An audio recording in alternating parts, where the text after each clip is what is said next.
Imaginez que WhatsApp, l'application sur laquelle vous parlez avec votre famille, vos amis, devienne tout d'un coup une sorte de média géant, c'est-à-dire avec plein d'informations qui circulent, avec une ligne éditoriale, avec des formes de modération.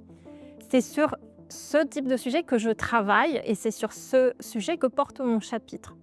Je m'appelle Erika Guevara, je suis maîtresse de conférences en sciences de l'information et de la communication à l'Université Paris 8. Dans le cadre de ce chapitre, j'ai fait une enquête sur les usages de WhatsApp par tout plein de personnes en Amérique latine qui se saisissent de ces outils de messagerie instantanée pour diffuser de l'information politique de manière alternative. L'idée de ces personnes, c'est de recréer dans l'application qui a l'air interpersonnelle, de recréer vraiment un média avec certains contenus qui sont diffusés de certaines manières en respectant une certaine ligne éditoriale précise. Finalement, WhatsApp devient une sorte de chaîne d'information en continu. Donc on peut penser à cet outil comme vraiment un média à part entière.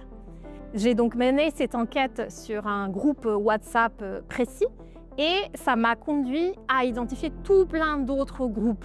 C'est-à-dire, on m'a d'abord invité dans un groupe, j'ai pu ensuite intégrer un autre groupe et ainsi de suite, on a pu intégrer de plus en plus de groupes de ce même réseau social, ce qui m'a conduite à identifier 190 groupes de ce réseau de WhatsApp.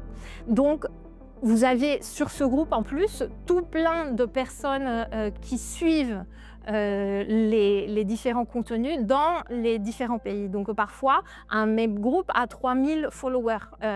Vous avez aussi des modérateurs, des administrateurs qui vont fabriquer l'information, qui vont procéder à de la curation, c'est-à-dire à la sélection de certains contenus par rapport à d'autres.